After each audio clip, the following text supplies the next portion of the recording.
Let's go. Not too hard, girl. Not too hard. Come on, that's like 2.5 feet right there.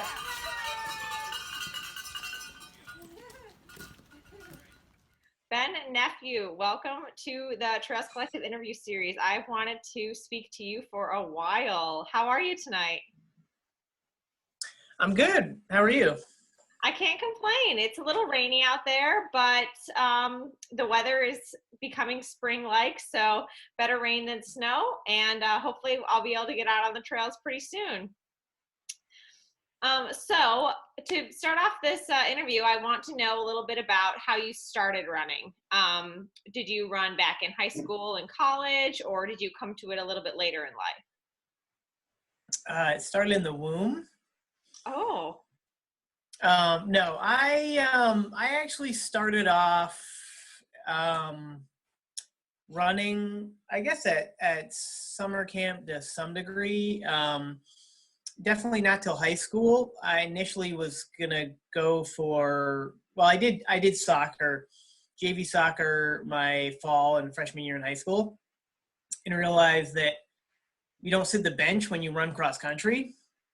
And so kind of that was the end of my soccer career. I realized how political it was at that point, and went out for track in the spring, and then was cross country all the rest of my high school career and into college.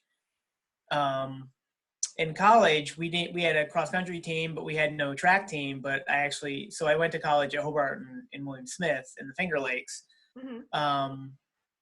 And then it was kind of nice in that in the winter, we didn't have an indoor track team, but I could just go unattached to races at Cornell and Syracuse and Rochester with a club from Hobart. And so I did that. And then in the spring, in college, I got into road racing and other types of events. But I didn't get into trail running until I went to grad school at Tufts in Massachusetts. And I mean, I was actually mostly focused on road running initially, but I hooked up with, to some degree, Dave Dunham, even though I was on the Greater Boston Track Club for a number of years, but had experience with the Central Mass Striders, which are known for mountain running and trail running and ultras. And I kind of went over to the dark side progressively. I realized that as I went up in distance, I got more competitive, and that just got out of control from, I mean, I had dreams of, like you, accomplish your dreams of, qualifying for the Olympic trials, like everybody. And that was not going to happen. I was not going to run at that point, sub 222, but I realized I was much faster at things like 50K and then 50 miles. And that ended up being a very good decision. Yeah, I mean, I would have just banged my head against the wall at shorter distances. I mean, I had some decent success, and to some degree, I actually attribute a lot of my ultra running success to the fact that I had a good foundation in traditional and shorter distances. And I think that's a whole another interesting discussion. But yeah, that's kind of how I got into trail running in terms of where I am now. I really agree with you on that. I think even in this time period of there aren't really any races, so I'm not really training for anything, I definitely am keeping a focus looser than I would be but I do want to keep some speed work in my training every week, just because I know I don't have a base of, I didn't run in high school or college. I started like 7 years ago, but I definitely think that especially this past year and a half of marathon training, and then starting with I didn't start in ultras. I started at shorter stuff where I was going a little bit faster. I definitely do think it helps my ultra training immensely. And I don't want to lose that, because it was really hard I did ultras for 2-ish years, and then coming back to the marathon with roads, it was really hard to get that back. And so no, I completely agree with you. Yeah, most people don't go back. Yeah, because it's really hard. So the observation that I've made is, as ultra running has gotten more, you've had people that come from a faster, shorter distance background, And the more they get away from that type of training, the slower they get in the ultras. Yeah, it's So, true. right? Well, 'cause I mean, I feel So like you see people come in and make, to some degree, I mean, an ultra career is hard, and I think there's an increased potential for burnout. But you do see this interesting correlation between the further out people get from their marathon PR, and it's confounded by age sometimes. But you see people even at younger ages going into ultra, and they have a few faster performances, and then it just kind of tails off as they get away from traditional high quality shorter distance training. And it's hard because I mean speed kills. I mean, that's the thing, so you have to be careful with that type of training. it's definitely a balance. I mean, I think I obviously don't. I've never trained for like a mountain race or anything, but I definitely think that keeping that, like, even just like the fact that it shakes up your week, and that I feel like when I'm going faster, it's not as hard pounding, I think, in a weird way.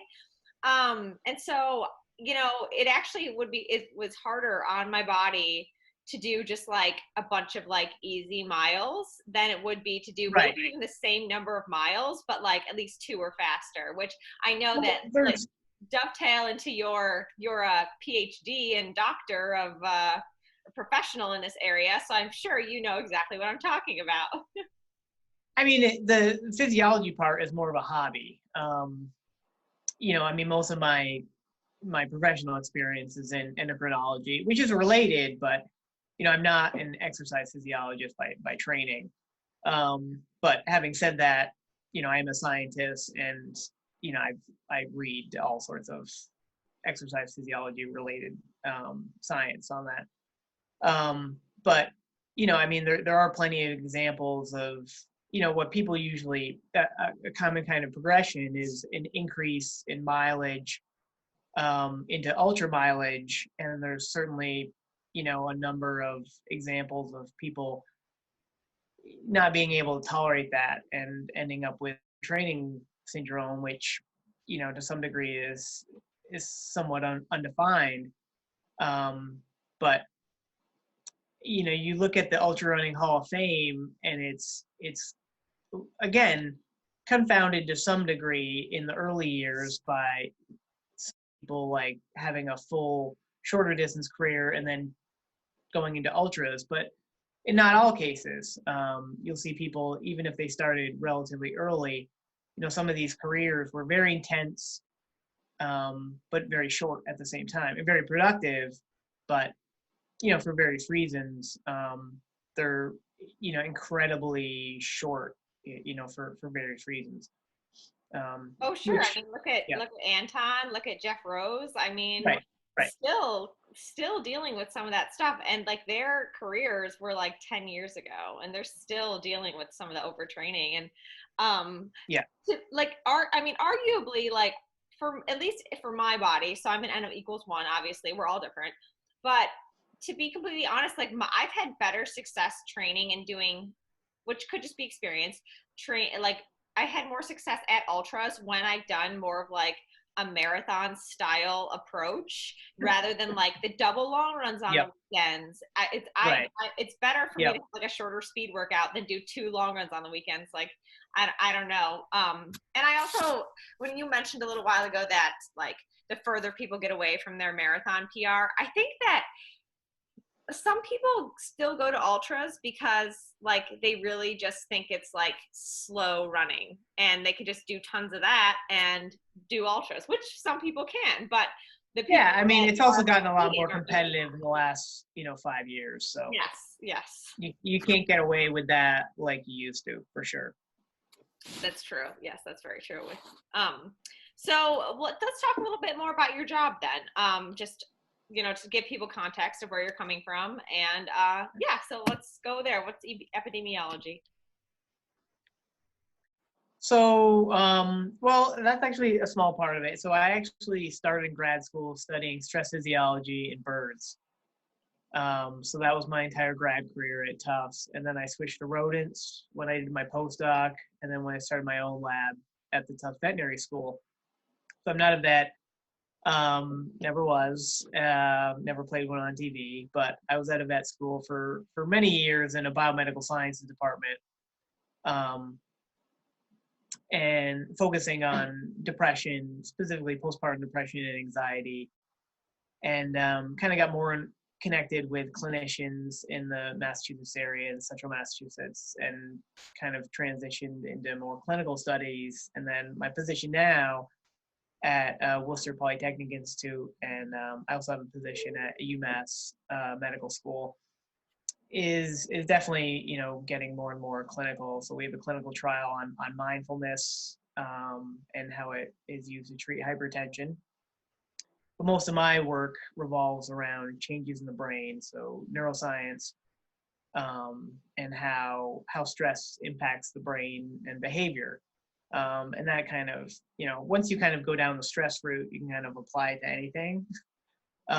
So, I mean, I study everything from air pollution, which is very relevant right now with COVID-19. Getting better. Yeah, no, it's getting better, but fact is, you know, a lot of it is, you know, extended exposure and how that affects. There's a study that just came out from Harvard showing that for every, like, a very small increase in air pollution exposure, your rate of having an adverse impact of teen increases by about 8%. So that was a nationwide, a national epidemiology study from Harvard. So there's been a lot of discussion and connections with air pollution and COVID. But yeah, for sure, the satellite images of global pollution are pretty shocking, you know, for better or for worse. But yeah, so I still am involved in rodent research. I do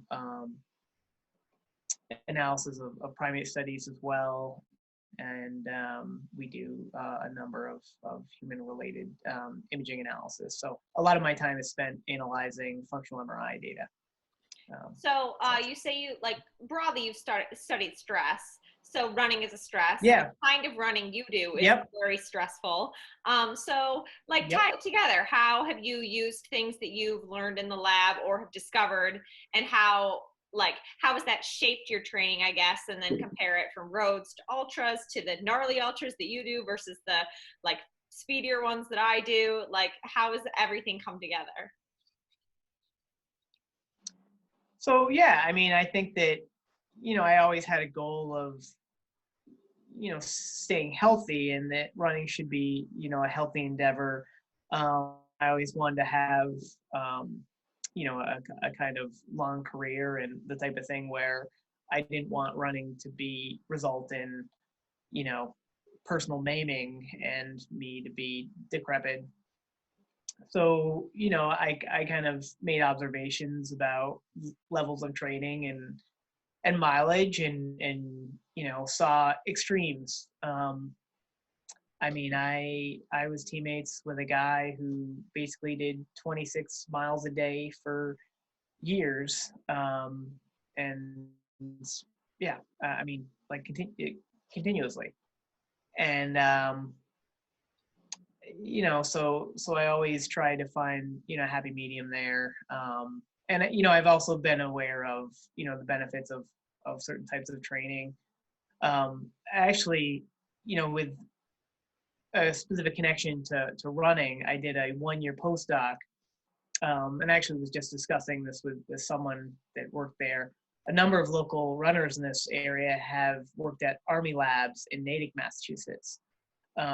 It's a phenomenal exercise physiology center. I mean, internationally renowned. Phenomenal facilities. I mean, I could go on. They have altitude chambers. One's 1,500 square feet, and the other one's 800 feet. You can just, like, live there for days or weeks. But yeah, so that was a phenomenal experience. I was doing animal work there, but I was able to interact with some of the exercise physiology people. They did a lot of military related exercise physiology, and yeah, it was a great experience, and kind of get more experience with the human side of things, and exposure to that. And that's, I actually, just to some degree, because I was on a related topic. So we were studying, that was around the time that people were deployed to Afghanistan and Iraq, and we were studying the adverse effects of heat stress, in mammals. And, just on a whim, I actually emailed Tim Noakes, who's pretty well known in the running physiology world. And, we started, an email exchange back and forth about heat stroke. This was when he was writing about, salt intake and Don't drink water. hyponatremia. Yeah, and it was around the time when there was a college student that actually collapsed and died at the Boston Marathon, like Just right take too around the much time water, when yeah. he was doing this research. So yeah, it was kind of a pretty intense time in, with regards to hyponatremia, which was unknown for years. I mean, people were drinking so much. That was when it was Waterlogged was the book, I think. Yeah. Yeah. So, but before that I had a book of his book, The Lore of Running, which is like 1,200 pages or something, for years. So it was kind of cool to make that connection. And it's funny, you become a student of the sport, and it definitely, I think it's especially beneficial in ultra running, because things are extreme, whether it's caloric intake or salt intake or dehydration. I mean, think about, I was on the Greater Boston Track Club for years, and you never heard of people with rhabdo. And so it was shocking and disturbing to hear it become so common in ultra running. Running's supposed to be a healthy sport, and you shouldn't end up in the hospital or with the type of issues that they could have, enduring effects on your health.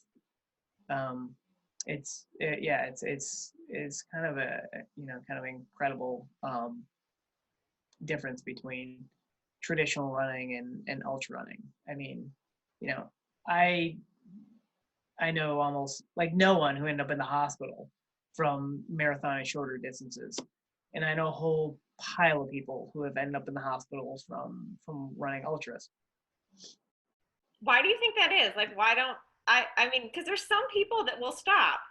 Like, my body is telling me, and other people just won't, or they're being silly. I don't know. It's like ultra runners run the gamut of like, because your mind can stop you, your body can stop you, your body cannot stop you when it should, your mind can propel you when you might should have stopped. I mean, very interesting.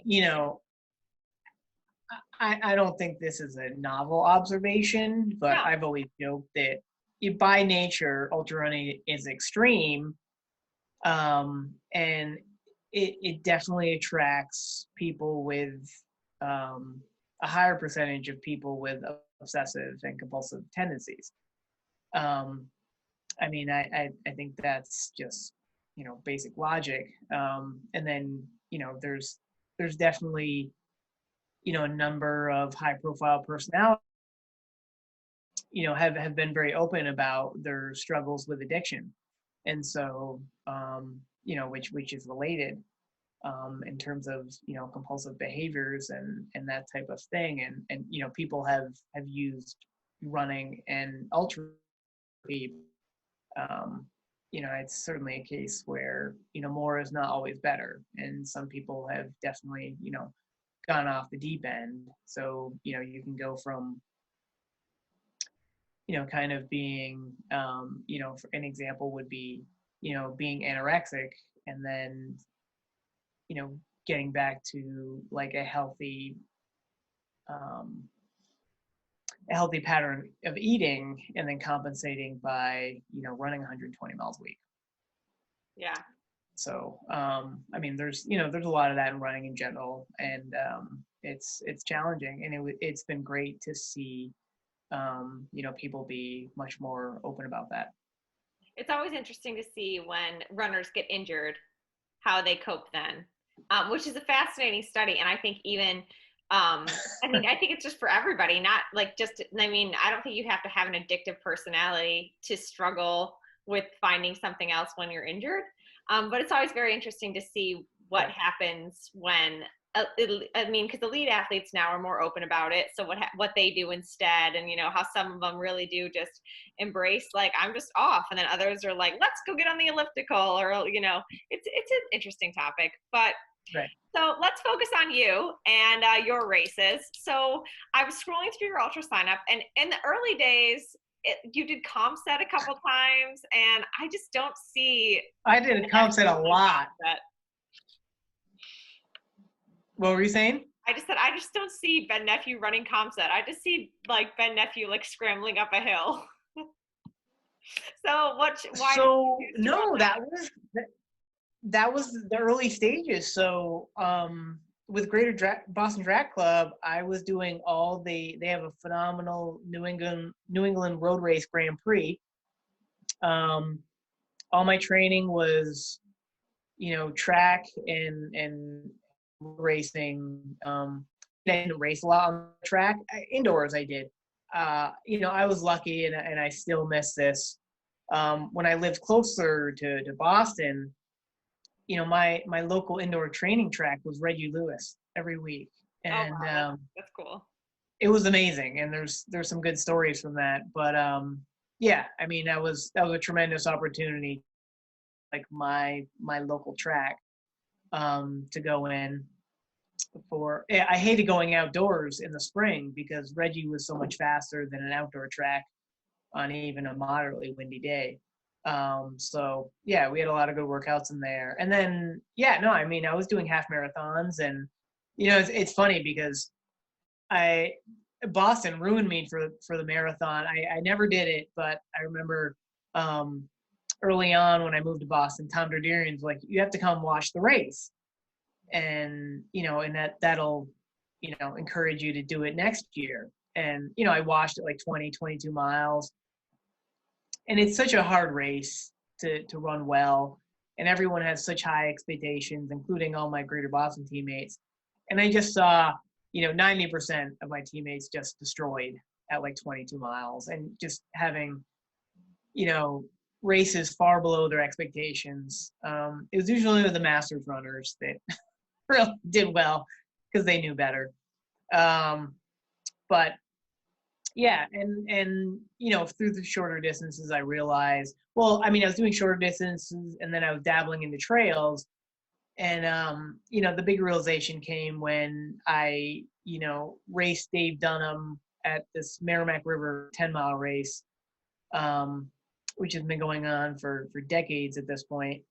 And like, Dave would destroy me on the roads and at Mount Washington and any sort of typical standard race, even roads uphill. And but I beat him at this trail race, which it's not like a very technical race either. And that's when I realized that I'm much better at trails than at roads, and I should stop wasting my time pounding the pavement. But yeah, ComSet, I also realized that it was kind of my progression into it's hard because early on you have a marathon, then you have a 50-miler, and then the 50K is the only thing in between. So I figured it would be good to just jump into a 50-miler.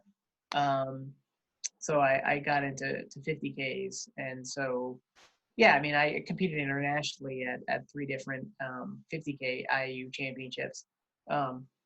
Pretty much at the same time I was doing trail championships. But again, like I think that my road and short distance speed really helped me, all the way up to 50 miles. Which do you prefer? I mean, there's something Oh to be said God. about like if you're good Yeah, at running, you'll probably like it. But I mean, road running is fun, and I mean, arguably, like they're both fun. So which do you like more? I definitely enjoy trail running more. I mean, it was fun just to be able to run fast for long distances, you know, on a pace level for 50K. You know, I had to break 6-minute pace for 50K. Never got there, but I was able to run under 7-minute pace for 50 miles. But on the roads, it's so painful. It's amazing, even compared to like a ridiculously hilly 50 miler. 50 miles on the roads, and I've never done any longer than that, really. It's just so painful on the legs, and you know that may be exacerbated by at that point I was kind of progressing more towards trail and favoring trail in my training, but it's it's also, you know, I to some degree I switched to trail because I stayed healthier. I definitely had IT band issues and calf tendonitis, my soleus, running on hard surfaces and bank tracks and things like that. And I didn't have any of those issues running um, trails. And I've been, you know, I've been able to run races that where the comparisons are really interesting, where, you know, difference between running a road 50 miler or a 50 miler on basically cinders. So I don't know if you're familiar with the new Rock the Ridge, but it's this carriage road 50 miler, which has a lot of climbing, but it's almost completely on, you know, some of the finest gravel roads. I don't even know if you call it. It's basically like 50 miles of like high quality cinder track carriage roads, and it's just amazing. Like comparing that to a road 50K, it's totally different. Despite the fact that there's, I don't know, like 5,000 or 6,000 feet of climbing in the race, so there is some hard pounding, but it's much less painful than running a road 50 miler. So yeah, I think it definitely, you know, I don't think many people have. It's hard to have a long road ultra career. It's rough, and I mean, there's people that do it, and it's very impressive. I mean, honestly, considering the level of races that he has done over the years, I've been super impressed with Zach Bitter. And he's running in like ultras, like not even like, but not Yeah. the like plushy ones. He's running in like their gym shoe. It's nuts. It's awesome. Like I don't know. I mean, it's Yeah, no, it's definitely very impressive. After you know, I mean, when you look at the kind of career trajectory of most ultra runners at that level, you know, they have a handful of like high quality events, and then it's really hard to get back or surpass that level. And he was obviously able to do that with his 100-mile world record, and it was, I mean, I told him directly, I was very impressed because that's certainly, you know, not the norm, and yeah, it was incredibly impressive. I think I run hills every day in training. You can't avoid them in Ithaca unless you want to run the same route every day. And I Yeah. really do, and I do like them. That's my favorite thing. I think that I do want to try like a flat, fast 50 miler because I really just want to see, like, I love just like cruising, getting into that pace, and then just going. Like, I want to see how far I can go at that pace. And I think that's Yeah, no, fun. it's But, yeah. It's interesting because even, you know, I mean, I never ran a lot of marathons, but even the difference between you know, marathon and a 50K, it's like slightly back on the intensity to where you don't, you know, feel like you're really hammering the whole time. And at 50 miles, it's definitely, you know, it is. I enjoyed running faster 50 milers from time to time, whether it was on roads or trails or whatever, because, you know, you just, it's nice to be able to try to hold a decent pace and run the whole time, as opposed to something like Manitous where, it's half hiking and half running and, well, I mean, depending on the kind of day you're having. So we can switch to talking about Manitous because I did want to ask about that. I watched like 2 of the Manitous videos today, and it was very zen actually for me to watch this because when I ran escarpment, I tried to run the whole time because I'm a runner, and I didn't know what I was getting myself into. It was a very good learning experience. Watching you, and I don't know who the other guy was that you were with, like go fast, but like it was smooth up the hills, but you could tell you weren't running, but it was very like something that if I learned how to do it, I could see not freaking out if I like think I'm about to fall. And so how did you develop like this ability to do that? And then also like you could fall off this cliff. So it must be like, just what's your mindset going into that and then bombing down these like, so yeah, tell me about Manitous. I mean, I've always been good at technical trail running, and that's what kept me, interested in trail running in general. But with Manitous, I mean, it's amazing. It's just to think about, what we had before then. When Charlie first started talking about it, I mean, you could never. Most of us didn't think you would ever be able to get permits for something like that. So when he announced that, he had permits and it was actually going to be a real event, it was just incredible. So, I mean, that's just like a whole other aspect of it. But, in terms of the level of effort and the pace and everything like that, it's definitely one thing I enjoy, to be able to be out there for a long time and to have it be a manageable level and to just be able to enjoy the trail. At the same time, it's something that aggravates me in that, despite the fact that it's a, 11, I guess 10, 11, 12-hour race plus, it's shocking how often, people start racing so early. And I've never felt the need for that. And, I mean, it's not just at Manitous, it's with any 50 miler that you'll see people that are phenomenally good at pacing a half marathon, a marathon, runners, and then also they get into ultra running or they start ultra racing. And, they literally start a 50 miler at, very close to their marathon pace. And it just, I don't understand. And it's, I mean, maybe it's gotten better. I don't know.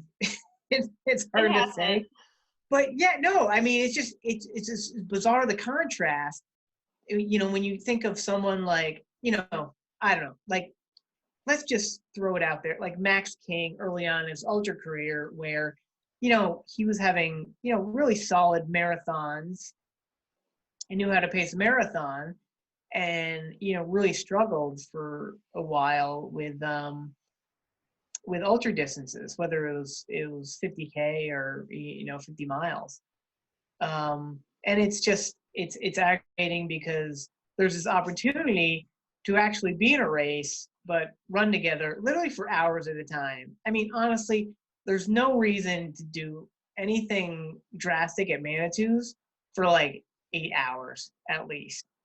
And so, and I've had phenomenal races, and it definitely, because it's so challenging and Charlie makes it difficult to get into, you're more likely to have people that do know how to run smart. And so I've had, all my races, whether it's with, Andy Vermiglia or, Brian Rosecki, I've had good times for hours out there, before, I mean, people have bad patches and, fade or, I fall apart or whatever, but, I've had, hours and hours of good running through the mountains, during a race, which is, is really fun. Yeah, it's really nice to hear that from someone who's had so much success like you, being like, why, I mean, because I know I stood at a starting line and being like, why is everybody sprinting? Where are you going? And then I end up winning the race, and I'm like, why did you sprint at the beginning? Like, it didn't make Yeah. so I love hearing that from you because I completely agree. I mean, I think some of it comes down to, I mean, there's some people that race a lot, and then there's some people that, because ultras are so taxing, you know, they have very few goal races throughout the year, so they're just not racing. And it's hard to kind of deal with race-related anxiety when you don't race that much. Yeah. Yeah. You know, I think that if you don't race that much, you're going to get nervous for your race. It's a natural kind of association. I think that like it teaches you how to race. You get to practice what you're doing inside the race, and like if you do it enough Right. times, having a bad race doesn't destroy you for 6 months mentally, and like you can just bounce back so much quicker. And yeah, I agree Right. about that too. I mean, there's something to say about that over also racing, brings but people that are smart racing, they know they're not like peaking for every race. They're practicing. Yeah, I mean, I think, you know, I differ from some people in this area, and that I mean, I always raced a lot, and but at the same time, you know, some people race a lot and they're like, oh, this is my B or C race. I raced a lot, but I never said that, because I mean, I think that it can be problematic as well. When you're kind of like purposely backing down at races and to figure out like when you're really on or not.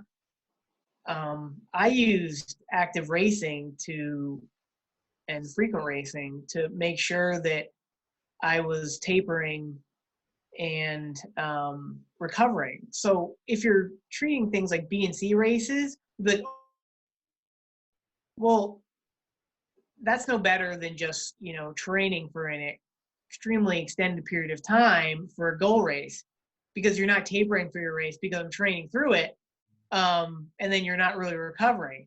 But if you're regularly racing, and some might say over racing, it actually forces you to give your body a rest, because you're you know, if you want to race well, you need to taper, and then you need to recover. And if you're doing all your races hard, and I mean, you know, if I'm racing, I just, it's kind of, it's on. Yeah, You know, you give your best effort. you know, I'm going to be competitive, right? And then I also just realized the number of variables that are in racing, and especially ultras, that you can control and that vary, and the likelihood of everything lining up on 1 or 2 days a year is minuscule.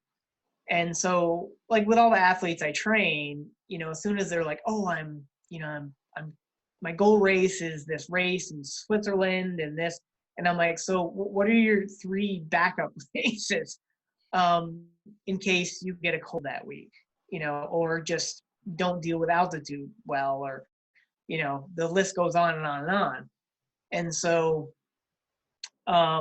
yeah, I mean, there's definitely risks to overtraining, but over racing. But I mean, I think I see more often people overtraining and under racing more often than over racing, and that being a problem. Yeah, I completely agree. I definitely racing for me also. I'm like, well, the next day is either off, and then the next week is like easy, slow build back. Just make sure. Yeah, Right. definitely. I don't know if it's I don't know if overtraining. I'm conflicted on that. I think it's mostly under recovering. But you know, that's a whole different podcast. So let's talk about FKTs. So you are currently the king of the FKT. I can't believe it's taken us this long to get here, but it's been great. This is awesome. So For now, I don't know. I haven't checked recently, but it's I'll be losing that soon, I think, one way or the other. well, you never know. So you currently have 56. And so why did you start doing FKT? Am I 56 or am I at 58? Oh, I thought it was 56. Maybe it is 58. Let me check. So, I was kind of joking with Peter back when, I don't know, because I submitted something that, let me check. Oh, my computer's so slow.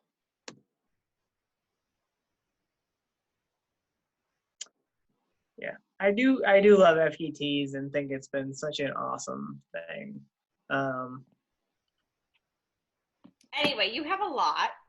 I And do. so how did you start? When did you start doing them? And like, 58, yep. yay, okay. Oh, gonna have to edit this interview a lot.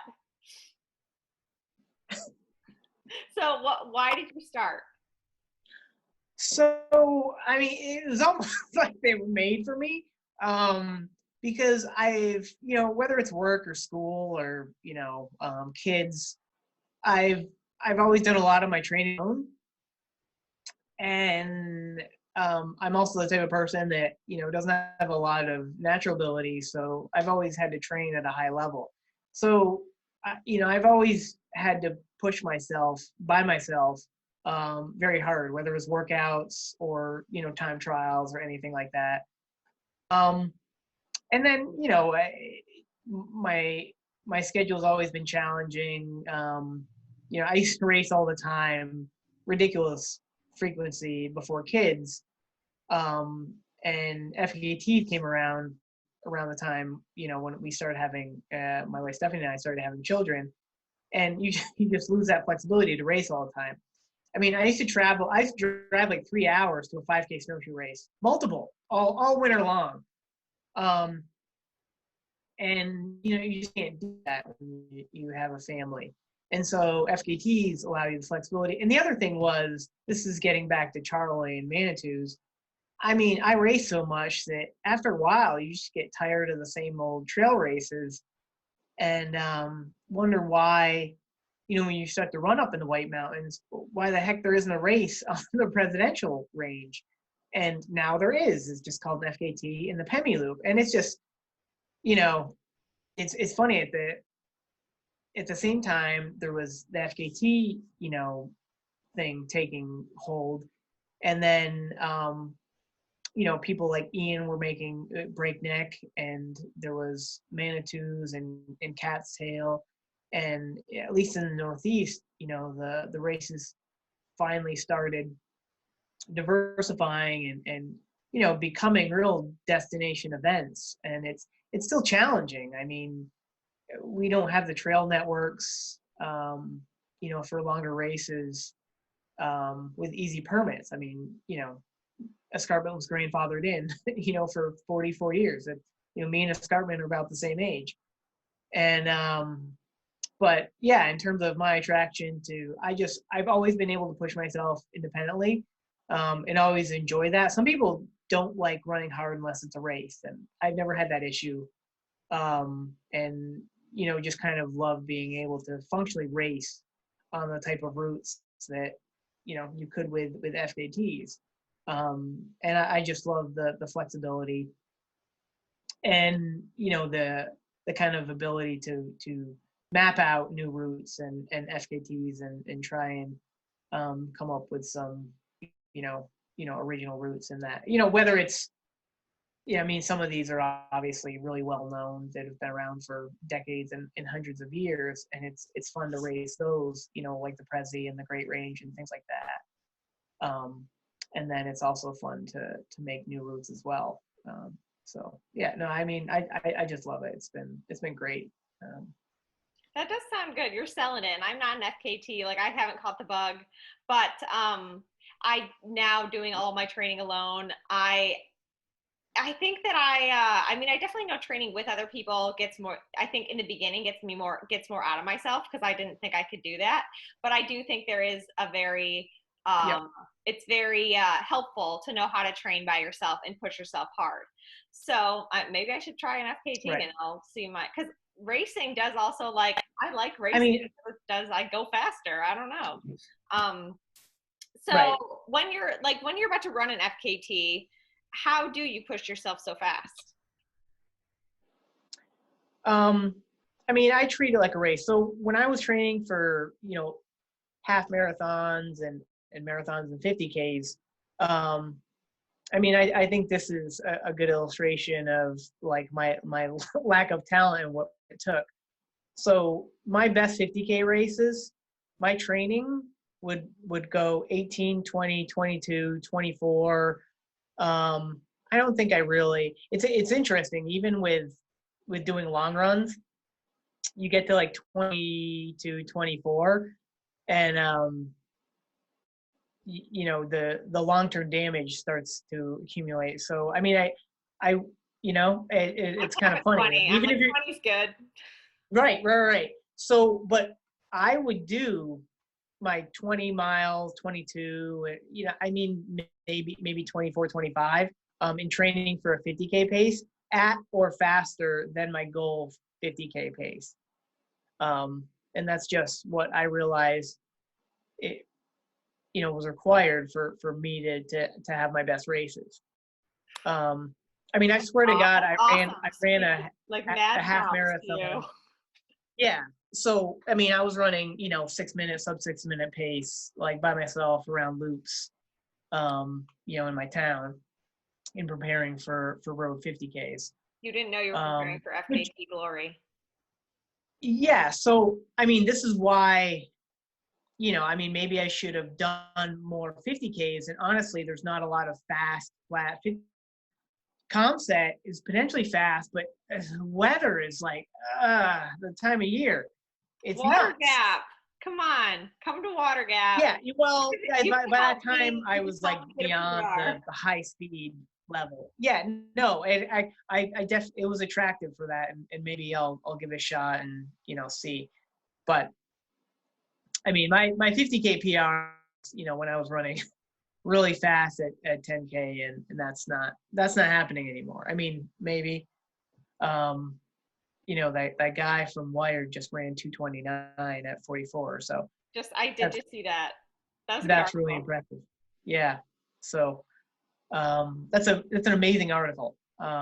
Did you read the article? I read the whole thing, yeah. Because I was actually kind of the first month of quarantine or COVID, I was like not motivated. It was really bad. My running sucked. And actually reading that article like helped propel me out of that. Like fuck. So I was like, that article is great. Yeah. So you know, it's always been necessary for me to run hard time trials. And then I just, in terms of trail running, even if it's regular training, you know, I was always a moderate mileage, kind of high intensity guy.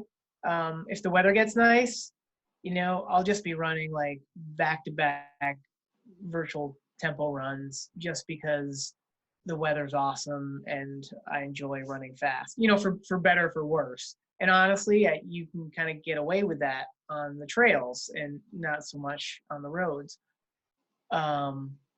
But yeah, so it was natural for me to kind of progress to FKTs, you know, do the attraction of the flexibility and the fact that, you know, I can push myself independently and outside of a race environment. Do you, when you're running on trails and obviously in the FKTs, is it mostly effort based? Yeah. You know, it's funny. I usually only strap my watch on when I'm running an FKT. I recently got a watch where, you know, it's a type of Garmin. It's an Instinct where, you know, you can just wear it normally. I mean, I had a 305 and then like a 920 for years, but that was just for FKTs. And, you know, honestly, wearing the Garmin like daily drove me nuts, and I'm back to my Timex. It drove me batty. I wasn't downloading anything anyways, but you know, just trying to like deal with timing my runs. I mean, I don't need a Garmin. I know my local routes and, you know, the splits for, you know, various segments of that, and I know. I mean, I only need a Timex, and it's yeah. So, So you seem to, you've had a very long career and you seem to be, at least when I watch you running, you're a very strong runner. You tell me you do moderate mileage, higher intensity, things like that. You're training a lot. You have a busy life. What would be your like top tips for recovering from things like this?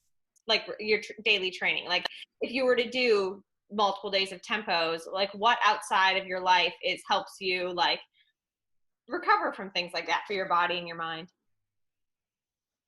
Um, that's an interesting question. I've never been good at recovering. Um, I'd say recently, definitely once you hit, 40, 41, north of into the Masters area, it's more challenging. And I think that even before kind of getting into the Masters range, that one of the biggest factors I think that has helped me is actually not taking long breaks off. And because if you're not doing that, it kind of forces you to maintain a more moderate level, and with the absence of this intense peak that brings with it increased risk of injury. And honestly, even going back to my Greater Boston days, I most often saw people getting injured when they're coming back from long layoffs and trying to ramp up their training. More recently, I actually have, I was never a big fan of cross training. I just never had time. Wasn't interested in triathlons or anything other than running. I just enjoyed running. But I've been doing a ton of mountain biking lately, and it's great. Ironically, I think I had SI joint issues. I think it was from the biking. It was bothering my running, but biking really didn't bother it. So I could still get in hard workouts on the mountain bike. Yeah, it's kind of messed up. But yeah, I've been having a lot of fun biking and realizing that, especially one of the big challenges for me has been with an interest in mountain running is that I've never lived in the mountains. I did when I was a kid, but since I've been competitive, I've definitely never been even close to the mountains really. So there's a lot of repeats. There was, over the years, insane number of repeats on short hills, but biking is I'm finding, as literally in the past year, is phenomenal work for strength building. Even if you don't have big hills. Yeah, So I just got a bike. It's on my trainer actually. And yeah, it's just cross training, and sometimes you can get a really good workout in on the bike. And I feel like also it's not as aerobically taxing. yep. I got sick back in December, and it really taxed my respiratory system, but I could still get in a good workout on the bike because it did just like tax my legs, but it wasn't as hard on my respiratory system, which was really nice. Yeah.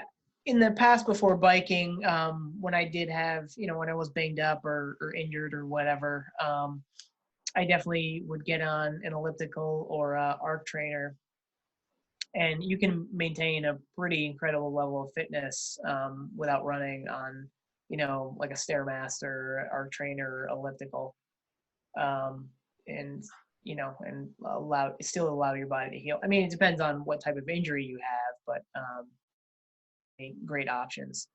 When I was doing Mount Washington all the time, again, I never had, you really need a sustained hill. Doing repeats is kind of different, but I would, I bought a treadmill, put it in my garage because, you generate so much heat running uphill on a treadmill and you have no, source of circulation. So it'd be like the middle of the winter and I'd be on my treadmill at night, because we had kids by then. And the treadmill only went up to 10%, which really doesn't cut it from Mount Washington. So I put the treadmill on a cinder block and, would be in my garage at night, at 30 degrees running in just shorts and still sweating, just buckets because you generate so much heat. But yeah, you do what you got to do. But that's also the type of thing, even if you have like a running related injury, like steep climbing sometimes is absolutely fine, depending on what it is. And you can still maintain or even increase your fitness. Yeah, sometimes over cross training has been a problem for runners. Right. Yeah. But we've all got our things. So, do you have any FKTs planned for the future or no? Yeah, it's funny. I mean, some people are very hold their cards close to the chest about things like that. They're it's funny that you've been mentioning all the action in Connecticut. I don't know how much running you've done on the trails there, but I mean, I've said for years that, you know, people should just come from all over the country and go to the Blue Blaze trails in Connecticut to see how you mark a trail and how you cut a trail. Amazing trails. I mean, they don't have altitude, but I mean, there's so many amazing trails in Connecticut in that Blue Blaze Trail network and long trails. I have a score to settle with the Connecticut Ultra Challenge, Ultra Trail through the state. 112 miles. Yeah, I mean, Elizabeth and some of the other members of MPF, were phenomenal, and Joe, and were phenomenal in supporting me during the actual, race that they have on that course. And it was ridiculously hot. And this brings up a whole nother subject of, ultras being running hotter and how dangerous that is. And I decided to pull the plug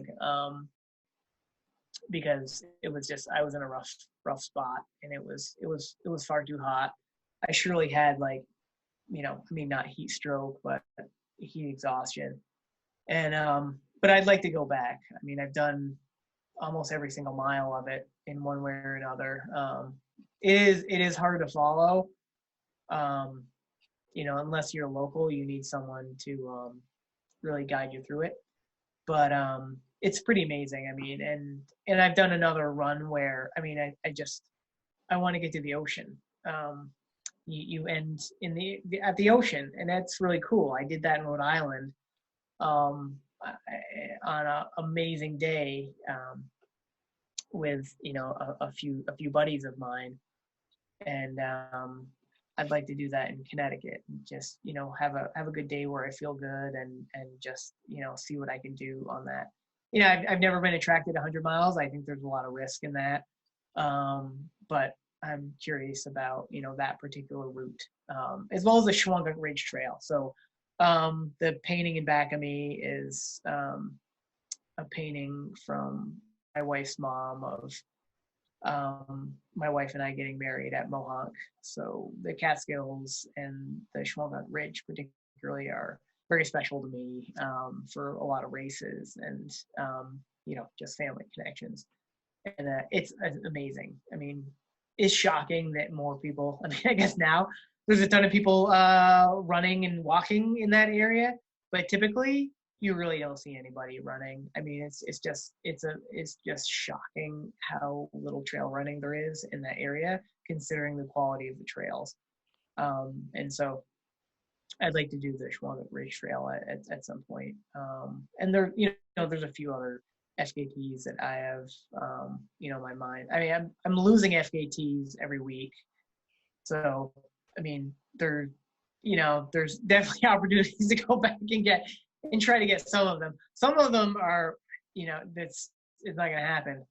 And I'm very fortunate to have held some of these records. And I knew it at the time that, things were probably going to progress and it was going to get increasingly difficult to get these FKTs. So I definitely feel fortunate to have had so many of the FKTs that I have had. It's kind of wild to think back on. Yeah, so maybe I'll try to go back and get some of them. At the same time, I'm always torn between redoing routes that I've always done. I mean, there's only so many, hours in the day and days in the year and years of life. And so you don't want to, I'm not one to watch movies repeatedly. And there's a lot of, every time you do a route repeatedly, there's somewhere else you could have been that you've never been before. And so, I like kind of balancing. I've noticed over the years that, whether it's FKTs or routes, it's like I kind of get into this pattern of 3 or 4 times at a race, or, if it's more than that, I really love a race. like escarpment. But once I get 3, 4, 5 times at a race, a lot of times, after that I'll be like, okay, time to, move it to a different race at that slot in the calendar. Yeah, But that's how I feel about yeah. books. I'm like, I've read so many good books, and sometimes I would like to reread some, but I'm like, but there's so many books that I want to read, and I'm only gonna live for so long. Right. I need to just read as many as I can.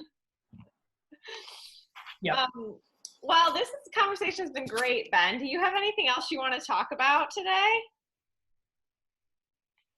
No, not really. I think We that's covered a good. lot of ground. I feel educated. And honestly, if I ever want to attempt Manitous again, I noticed you have a coaching page, and I think I will sign on the dotted line.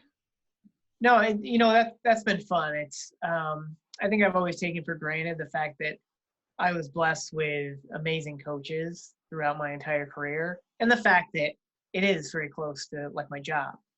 So at work I can literally, read about running physiology, and that's totally legit all day long, maybe. Not that I do that if my boss are watching. Yeah, I mean, in terms of the coaching, I think that I didn't, when you come up from a running background all the way from, high school, I don't think you realize the advantages you have, and the kind of the wisdom that you get, and that a lot of other people don't have, coming from other backgrounds. And so it's been really fun, on the coaching front for sure. It's funny on that Wired article. I just got an email about the author of that, as some sort of interest in connecting with me, because I think he wants to get more into trail running. So, yeah, that's awesome.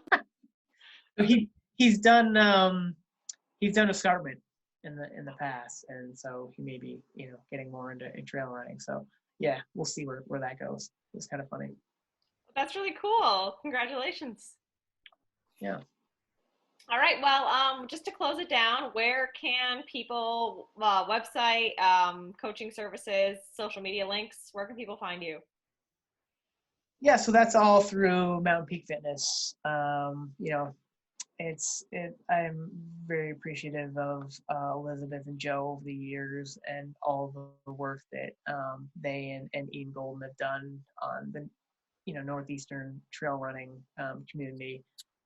It's been phenomenal. But yeah, I mean, all my contacts are through Mountain Peak Fitness. All